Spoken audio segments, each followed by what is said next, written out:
filhos. Sem tratamento, metade delas morreria. Surge assim um paradoxo. Se a apendicite fosse uma doença que ocorresse naturalmente, levando à morte com frequência em uma idade prematura, o apêndice teria sido eliminado pela seleção natural. Aqueles com apêndices suficientemente grandes para serem infectados morreriam, não raro antes de se reproduzir, deixando portanto de transmitir seus genes formadores de apêndices. Com o tempo, cada vez menos pessoas teriam apêndice, e esse órgão acabaria se perdendo. A seleção natural teria preferido as pessoas sem apêndice. A suposição de Darwin de que o apêndice era uma relíquia de nosso passado poderia ter sido convincente se as consequências de possuí-lo não fossem muitas vezes fatais. No entanto, existem duas explicações para a persistência desse órgão que não são mutuamente exclusivas. A primeira sugere que a apendicite é um fenômeno moderno, acarretado pela mudança ambiental. Assim, mesmo um órgão inútil pode ter persistido no passado apenas por haver se mantido longe de problemas.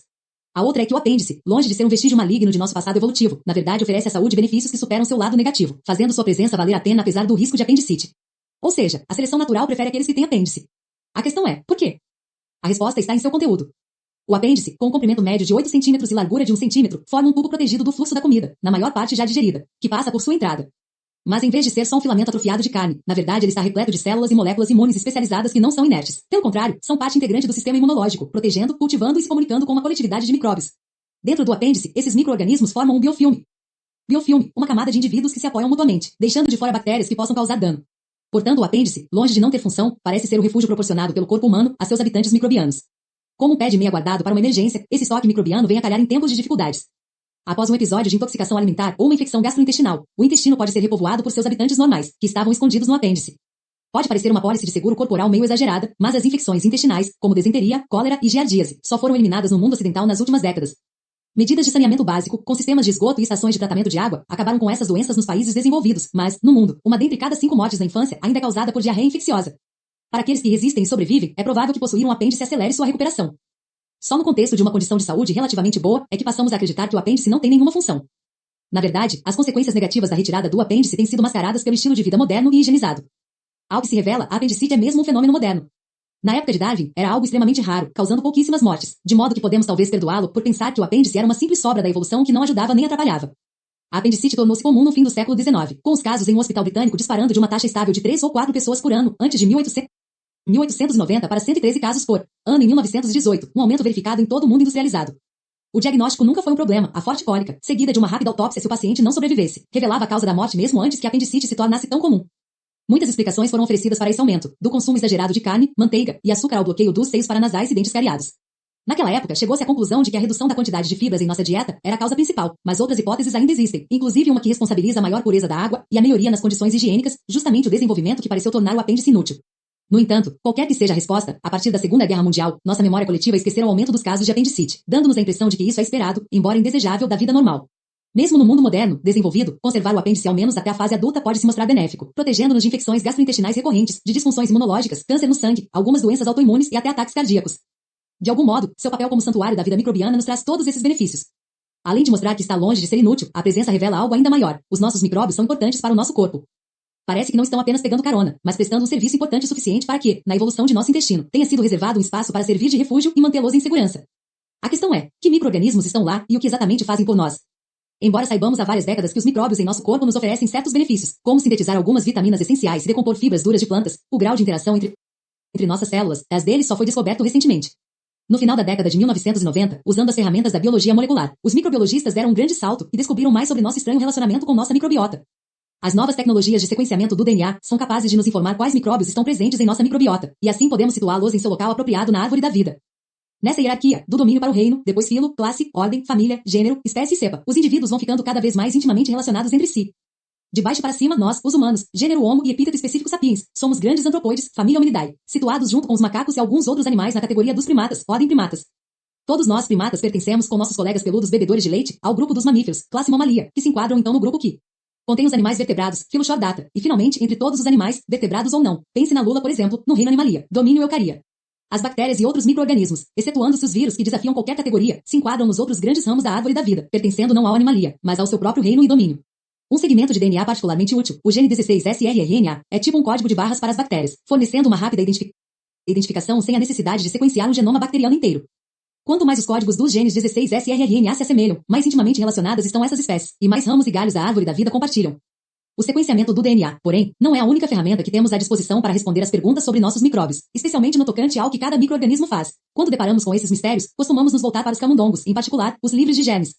As primeiras gerações desses seres indispensáveis aos laboratórios nasceram de cesariana e foram mantidas em câmaras de isolamento para que não fossem colonizadas por micro-organismos benéficos nem prejudiciais. Dali em diante, a maioria dos camundongos livres de germes nascem simplesmente em isolamento de mães livres de germes, numa linhagem esterilizada de roedores livres de micróbios. Mesmo sua comida e suas instalações são expostas à radiação e embaladas em recipientes esterilizados, para evitar qualquer contaminação dos camundongos. Transferi-los entre suas gaiolas que mais parecem bolhas é uma grande operação que envolve vácuos e substâncias químicas antimicrobianas. Ao comparar camundongos livres de germes com camundongos convencionais, dotados de seu pleno complemento de micróbios, os pesquisadores conseguem avaliar os exatos efeitos de se possuir uma microbiota. Eles podem até colonizar camundongos livres de germes com uma única espécie de bactéria ou um pequeno conjunto de espécies, para ver como cada grupo contribui para a biologia de um camundongo. Do estudo desses camundongos notobióticos, que abrigam vida conhecida, obtemos uma ideia da ação dos micro-organismos em nosso corpo também. Claro que eles não são iguais a nós, e às vezes resultados de experimentos em camundongos são radicalmente diferentes daqueles em seres humanos, mas são uma ferramenta de pesquisa muito útil e com frequência nos oferecem pistas cruciais. Sem modelos roedores, a ciência médica iria progredir a 1/1000º de sua velocidade. Foi usando camundongos livres de germes que o maior expoente da ciência do microbioma, o professor Jeffrey Gordon da Universidade de Washington em St. Louis, Missouri, descobriu um indício notável de quão fundamental é a microbiota para a manutenção de um corpo saudável. Ele comparou o intestino de camundongos livres de germes com o de camundongos convencionais e descobriu que, sob a orientação das bactérias, as células que revestem a parede do intestino dos camundongos estavam liberando uma molécula que alimentava os micróbios, encorajando-os a fixar residência ali. A presença de uma microbiota não altera apenas a química do intestino, mas também sua morfologia. As protuberâncias semelhantes a dedos crescem mais por insistência dos micro-organismos, tornando a área de sua superfície grande o suficiente para captar a energia necessária dos alimentos. Estimou-se que os ratos precisariam de cerca de 30% a mais de alimentos se não fossem os micróbios. E não são somente nossos coabitantes que se beneficiam em viver em nosso corpo, nós também. Nosso relacionamento com eles não é só de tolerância, mas de encorajamento. Essa descoberta, combinada com as potencialidades do sequenciamento do DNA e estudos de camundongos livres de germes, deu início a uma revolução na ciência. O projeto Microbioma Humano, dirigido pelos Institutos Nacionais da Saúde dos Estados Unidos, junto com muitos outros estudos em laboratórios no mundo inteiro, revelaram que dependemos radicalmente de nossos micróbios para sermos saudáveis e felizes. O corpo humano, tanto por dentro quanto por fora, forma uma paisagem de habitats tão diversificados como quaisquer outros na Terra. Assim como os ecossistemas do planeta são povoados por diferentes espécies de plantas e animais, os habitats do corpo humano abrigam diferentes comunidades de micróbios.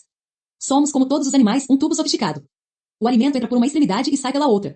Vemos que a pele cobre nossa superfície externa, mas a superfície interna de nosso tubo também é, externa, igualmente exposta ao ambiente. Enquanto as camadas da pele nos protegem de intempéries, micro-organismos invasores e substâncias nocivas, as células do trato digestivo também precisam nos manter em segurança.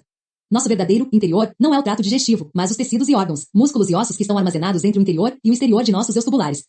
A superfície de um ser humano, então, não é apenas sua pele, mas as voltas, sulcos e dobras de seu tubo interior também. Mesmo os pulmões, a vagina e o trato urinário contam como lado de fora, como partes da superfície quando você vê o corpo dessa forma. Não importa se na parte de dentro ou de fora, toda essa superfície é uma moradia em potencial para os micróbios. Alguns locais são mais valorizados que outros, e comunidades densas como cidades se formam em lugares nobres, ricos em recursos, como os intestinos, enquanto grupos mais esparsos de espécies ocupam áreas mais rurais ou X, como os pulmões e o estômago. O projeto Microbioma Humano teve como intuito caracterizar essas comunidades, recolhendo amostras de micro-organismos de 18 locais nas superfícies interna e externa do corpo humano, em centenas de voluntários. Durante os 5 anos do PNH, microbiologistas moleculares supervisionaram algo que foi a versão biotecnológica da era dourada da descoberta de espécies, dos armários impregnados de formol e repletos de coleções de aves e mamíferos descobertos e nomeados por exploradores, biólogos nos séculos XVIII e XIX. O corpo humano é, ao que se revela, um tesouro de grupos e espécies novas para a ciência, muitas delas presentes em apenas 1 ou 2 dos voluntários participantes no estudo. Cada pessoa está longe de abrigar o mesmo conjunto de micróbios. Pelo contrário, pouquíssimos grupos de bactérias são comuns a todo mundo. Cada um de nós contém comunidades de micro-organismos tão singulares quanto nossas impressões digitais. Embora os detalhes mais sutis de nossos habitantes sejam específicos a cada um de nós, todos abrigamos micróbios semelhantes nos níveis hierárquicos maiores. As bactérias que moram no seu intestino, por exemplo, se assemelham mais às bactérias no intestino da pessoa sentada ao seu lado do que às que habitam nas articulações de seus dedos. Além disso, apesar de termos comunidades diferentes, as funções que elas desempenham costumam ser indistinguíveis. O que a bactéria faz por você, a bactéria B pode fazer pelo seu melhor amigo. Das planícies áridas e frescas da pele dos antebraços às florestas úmidas e quentes da virilha e acidez e ao ambiente quase desprovido de oxigênio do estômago, cada parte do corpo oferece um lar para os micróbios capazes de evoluir de forma a explorá-la. Mesmo dentro de um mesmo habitat, nichos diferentes abrigam espécies diferentes. A pele, com seus 2 metros quadrados, contém tantos ecossistemas quanto as paisagens das Américas, mas em miniatura. Miniatura. Os ocupantes da pele rica em sebo da face e das costas são tão diferentes daqueles dos cotovelos secos e expostos, quanto as florestas do Panamá diferem das rochas do Grande Canyon. Se o rosto e as costas são dominados por espécies pertencentes ao gênero Propionibacterium que se alimentam das gorduras liberadas pelos poros densamente comprimidos nessas áreas, os cotovelos e os antebraços abrigam uma comunidade bem mais diversificada. As áreas úmidas, incluindo o umbigo, as axilas e as virilhas, são lá das espécies Corynebacterium e Staphylococcus, que adoram a umidade e se alimentam do nitrogênio no suor. Essa segunda pele microbiana proporciona uma dupla camada de proteção para o verdadeiro interior do corpo, reforçando a inviolabilidade da barreira formada pelas células da pele. Bactérias invasoras com intenções maldosas lutam para conquistar seu lugar nessas cidades fronteiriças fortemente protegidas e enfrentam um ataque de armas químicas. Enquanto isso, talvez ainda mais vulneráveis à invasão sejam os tecidos moles da boca, que precisam resistir à colonização por uma enxurrada de intrusos que vêm contrabandeados na comida e flutuando no ar. Da boca de seus voluntários, pesquisadores do projeto Microbioma Humano extraíram não apenas uma amostra, mas 9, cada uma de um local ligeiramente diferente. Esses 9 locais, com poucos centímetros de distância entre eles, ao que se revelou, abrigavam comunidades perceptivelmente distintas constituídas de cerca de 800 espécies de bactérias dominadas pela espécie Streptococcus e um punhado de outros grupos. O Streptococcus tem má fama, devido às muitas espécies que causam doenças da faringite